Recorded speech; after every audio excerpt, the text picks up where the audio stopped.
Hello, I'm Kristen Oaks-White. And I'm Avery Davidson. Thank you for joining us this week.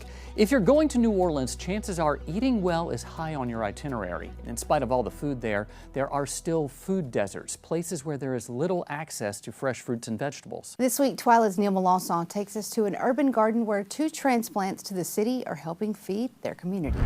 Ashley Webb and Paul Betts are taking a morning walk through their garden, but it's no casual stroll. Built on a bare lot in the heart of the 9th Ward, Barcelo Gardens is aiming to feed people. Ashley is a transplant from Los Angeles, where she once had a full-time career. We originally started the garden here in New Orleans because when we moved here, we didn't have a lot of access to fresh groceries. So I had never experienced that before, and I didn't realize we had to drive completely out of the neighborhood, 10-15 minutes to the closest grocery store. In addition to the garden, Barcelo has a storefront where they sell directly to the neighborhood and surrounding areas. They supplement what they grow here by buying wholesale from farms outside the city, so they're supporting both urban and rural agriculture. Someone suggested, well, we don't really want a garden, but we are happy to buy from you.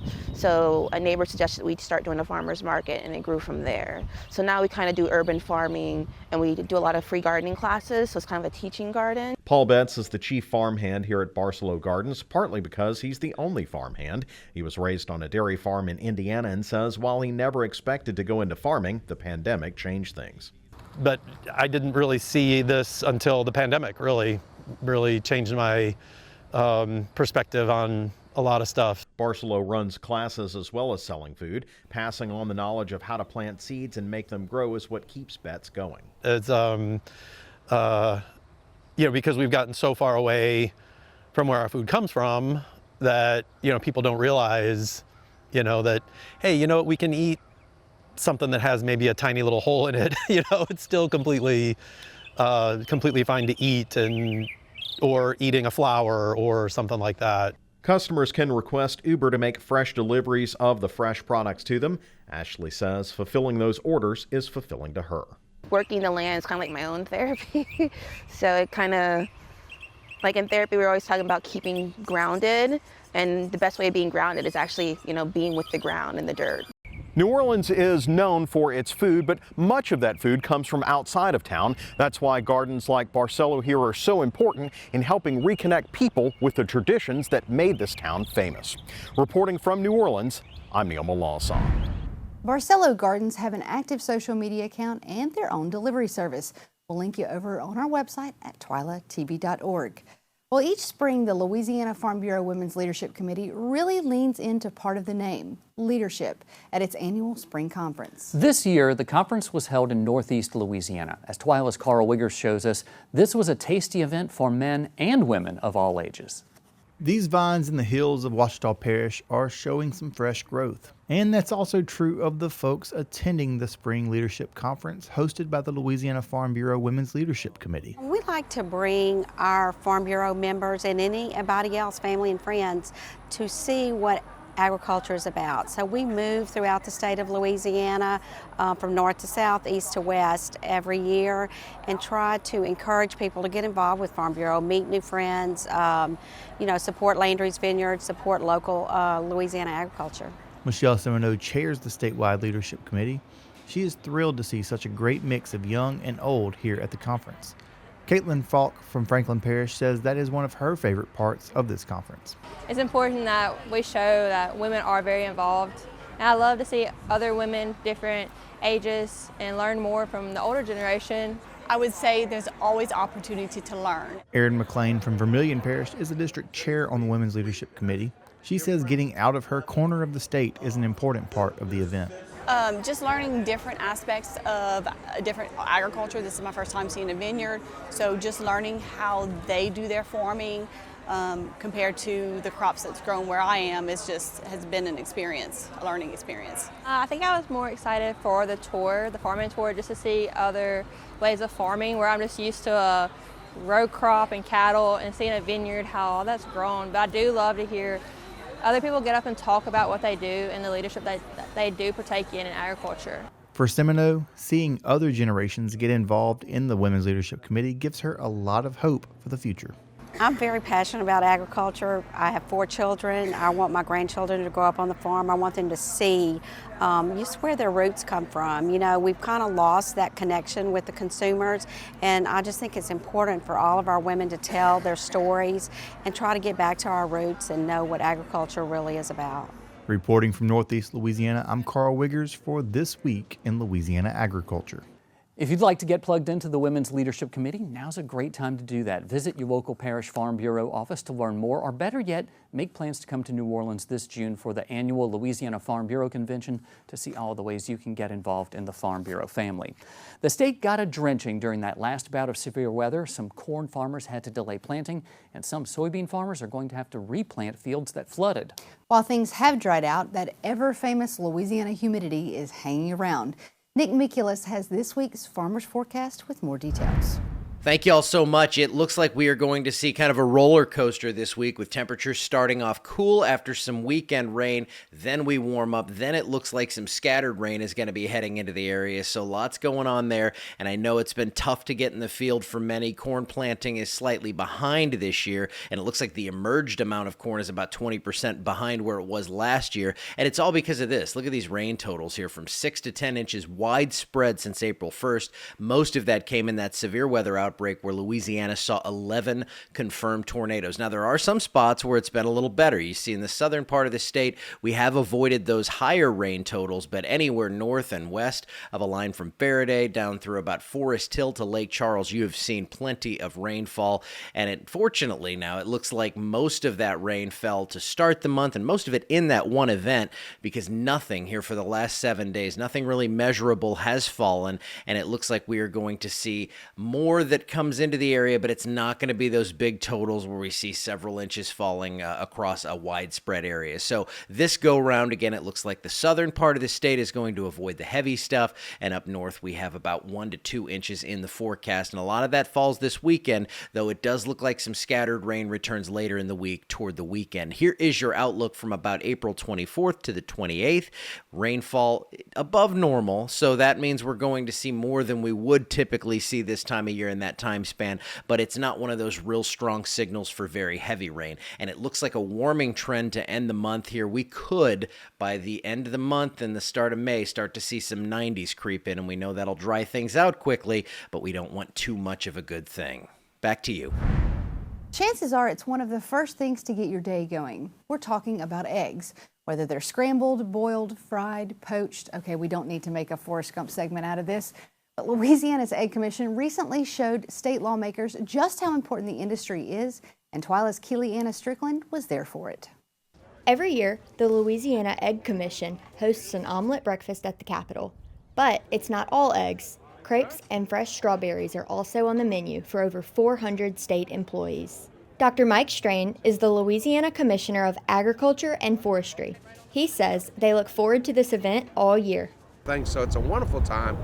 It builds camaraderie, and also it really reinvigorates the value of a proper breakfast in the morning. This breakfast is just one of many that the department will host across the state over the course of the year. While the breakfast is delicious, that's not the main goal of the event. And so again, to make sure that our legislators and our staff, they have a nutritious breakfast, but also again, one of the things we're talking about today is just the value of our Louisiana commodities. The Egg Commission educates consumers everywhere about the nutritional value of eggs and even shares easy ways to prepare them. The LDAF touches all aspects of commerce, from agriculture and forestry to aquaculture, rural development, and everything in between, including eggs. And at the end of the day, know that we've made a significant difference in ability to feed, to house, provide clothing, and fuel for not only for Louisiana and America, but across the world. Reporting from Baton Rouge for This Week in Louisiana Agriculture, I'm Keely Ana Strickland. Eggs are delicious, good for your health, and can be prepared in a multitude of ways. Check out the Louisiana Egg Commission's website for tons of quick and easy recipes. We'll share that link on our website at twilatv.org. Well, we hope you celebrated National Crawfish Day on April 17th, but if you didn't, you should make up for it by getting a few pounds this weekend. Absolutely. You should celebrate every day, right? A quick check of crawfish prices show where you can get some of the best. The Crawfish Hole in Livonia has live crawfish for $4.25 a pound, and boiled crawfish are $7.95 a pound. Plus, they have that great outdoor area. Expect to pay $5.25 a pound for live at Cook's Crawfish in Manny.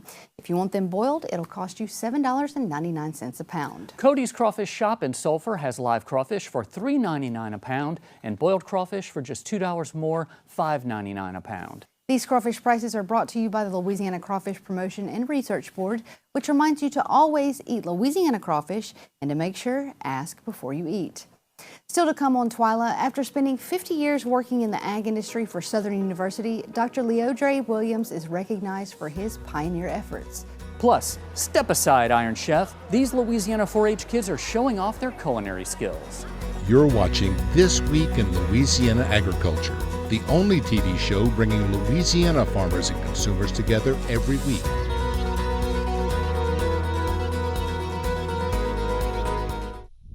Got to be something you love. It's not for the money, that's for sure. Doubt? Oh no, when in doubt, we'll fix fence. Yes. Hello kiddos, what are y'all doing? Today we're at Farm Life in Gross-Tet, Louisiana. The name of our farm is Tossan Farms, and our business is Farm Life, where we make goat milk soap using the milk from our own dairy goats. Wonderful. So what are we going to do today? So you get to milk a goat. Okay, I know how to do that. I bet so. My name is Erin Tossan, and we own Farm Life here in Gross State. My husband is Clay, and he is a vital part of our farm here. Avery is my stepdaughter, and she is 9 years old now. She's been a part of the business from day one. She helps milk the goats with me. She makes the soap with me. She even came up with her own product last year, Avery's dog soap. And then I have a stepson, Twitch, as well. Hi. Hey, kids, what you doing, kiddos? Say hi, Rose. Come see Uncle Mike. What you doing? Oh, it's all right. Oh, it's all right. You gonna be good, huh? Oh, yeah, that's better. Rub the ears. So everyone thinks that goats is just an easy job. You just throw them in the pasture and you forget about them. And that is the farthest thing from the truth. But they are so much fun too. They're lovable. You wouldn't think that in a goat, but they are. They just want to be loved and rubbed and loved on. Yeah, I like getting my ears up. Hear them grunting? I think he definitely likes you. Uh-huh. It's okay. What? What? Oh, I know. I'm going to put you back with your mama. So you're going to be okay. So we started investing heavily in genetics last year. We had two that came to us from Wyoming. We had them transported here. And this pretty girl came from Texas. So investing in genetics is going to allow us to decrease the size of our herd while not sacrificing the production of the milk. She, 8 months into her lactation, still gives almost a gallon a day. Really? It's pretty incredible. It is incredible. So she produces so much, even though she's got her triplets on her, we still have to milk her as well, morning and afternoon. She said, okay, I'll go. I'll go. What, huh? Come on, get your ear through. There you go. She said, I'm ready to get something to eat. I know something's coming. It's all right. Oh, boy.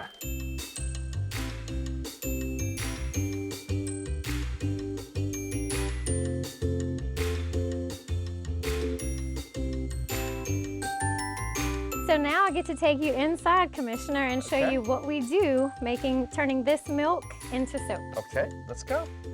How do you turn goat's milk into soap? So we mix it with sodium hydroxide, and then we melt all of our different oils. So we have olive oil, coconut oil, palm oil, and castor oil.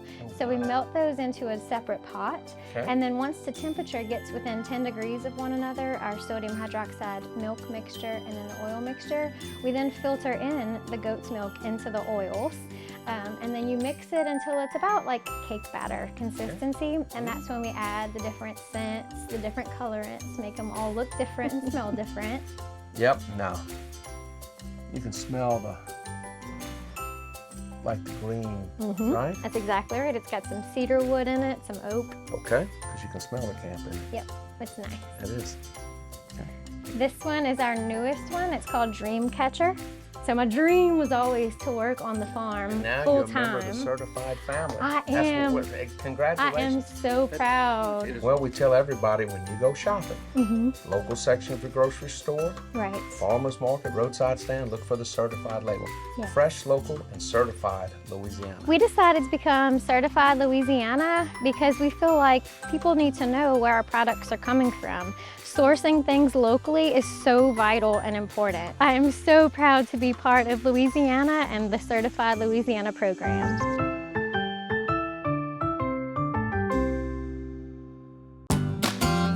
Certified Louisiana's Crawfish Tales with Commissioner Mike Strain was brought to you by the Louisiana Department of Agriculture and Forestry Certified Louisiana program.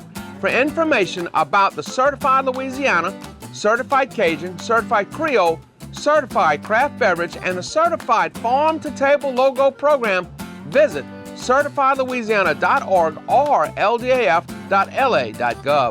Support Louisiana families. Look for Certified Louisiana logos at your favorite grocery, restaurant, or farmer's market. Buy Louisiana. It's the way to grow.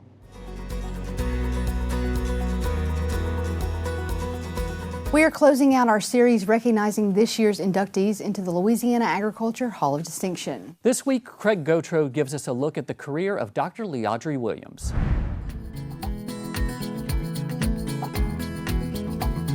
While Leodrey Williams was born in Mississippi, it was his success in Louisiana through extension work and as an administrator that paved his way into the Louisiana Agriculture Hall of Distinction.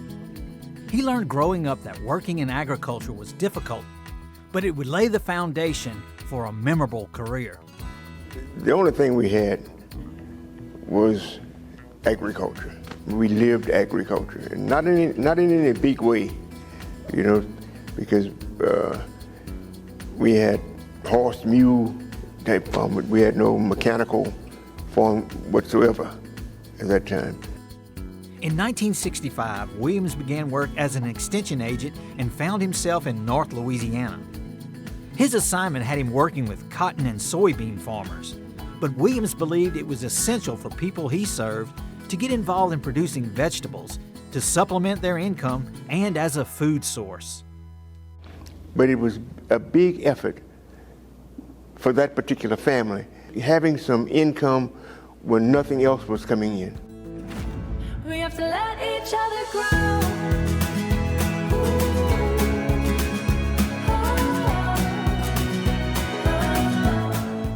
And I went to this farmer's house, and then I started looking at his garden and talking and admiring what he had. I said, all your neighbors, all your people, friends have gardens like? Oh no, nobody. I said, well, see, then you need to help me, help them. We use this kind of approach in getting people to help, and it makes the whole community better. That was the hardest job I ever had to the lowest level, the county level.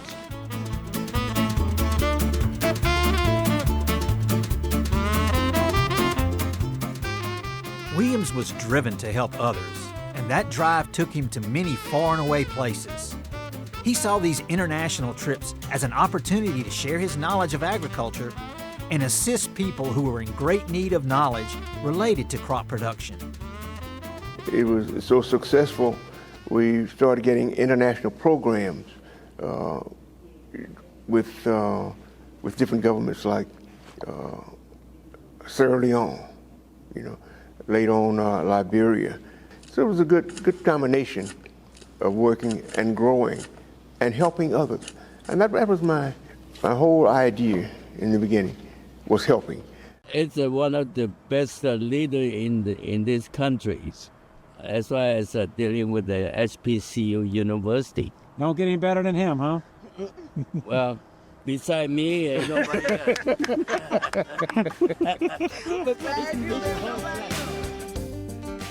In 2001, Williams was appointed to lead the newest campus of the Southern University system, the Southern University Agricultural Research and Extension Center. Getting it established was a monumental task, but Williams knew it would see great dividends. That was great because we were looking at growth. Having these multiple campuses puts you in touch with more people. We had staff in every parish of the state. You know, we didn't have near that many, you know, but you were still in multiple locations in the state. So it helped get educational programs and involvement in various locations. And we're able to help people, and they show appreciation. Appreciate who you are today, 'cause this life that you have is not yours. Appreciate everything about you, no matter situation. Leodrey Williams dedicated more than 50 years of service strengthening agriculture in Louisiana, the nation, and abroad. He didn't seek recognition, but was motivated by the fact that he simply wanted to help others succeed in life through agricultural endeavors. This is recognition of what a difference you can make without even knowing, by doing the right thing. You know, it's always good to be recognized, to make contributions, and to have those contributions recognized. And for this, I'm grateful for. Now it's time for this week's TWILA Boost, and we're checking in on Louisiana 4-H students from across the state. They competed in the 4-H Food Challenge, which is a lot like Iron Chef, challenging them to make a culinary masterpiece with a common ingredient. With names like the Sizzlin' Sweeties and the Jalapeno Hotties, you knew there would be some heat in the kitchen at the Louisiana 4-H Food Challenge. While winning was important, learning life skills was an essential part of the competition. The high school division goes on to compete at Texas State Fair in Dallas. And the biggest thing we want them to get out of this is they learn teamwork, communication skills, and healthy living. The secret ingredient students had to include in their dishes was Louisiana-raised catfish. The challenge allowed the students to express themselves and their unique culinary skills. I see that cooking is something I will value in the future, most likely, and I feel like it's very important in unlocking my creativity. The students not only had to cook a meal, but they had to do a presentation explaining the dish's nutritional content and a cost analysis of it. I love that these youth are learning to cook. They're learning to understand nutrition. They're learning these key components that will translate into life skills to make them a more productive citizen. Some of the contestants knew their way around the kitchen because cooking is part of their daily routine. My mom works late and my dad works late as well, so it's nice for them knowing that they're able to come home to a nice home-cooked meal, knowing that they didn't have to cook it and that it's safe to eat and it will taste very good. While 200 individuals competed in the event, it never seemed that there were too many cooks in the kitchen. A second round was held for seniors to determine the winner, and the secret ingredient? Louisiana strawberries. Aye cuisine. Loved Iron Chef. Loved Iron Chef. The Japanese one was amazing. Iron Chef America, still good, but these kids really, really always do a great job with it as well. Iron Chef, Gordon Ramsay? Not a Gordon Ramsay fan? No, too many F-bombs. Too many F-bombs. I've got to watch Iron Chef. She loves the cursing. Yeah, well, that does it for this edition of TWILA. Be sure to join us next week when I'll be feasting on agriculture. I'm hitting the crawfish ponds and harvesting a sack of crawfish all by myself. Until then, you don't have to harvest anything. You can watch all of these stories online at twilatv.org, and be sure to like us on Facebook, follow us on Twitter and Instagram, and also go check out our YouTube channel. Subscribe, turn on the notifications. That way you know when we put something new out there. For all of us here at TWILA, thanks for joining us. We hope to see you again right here next week.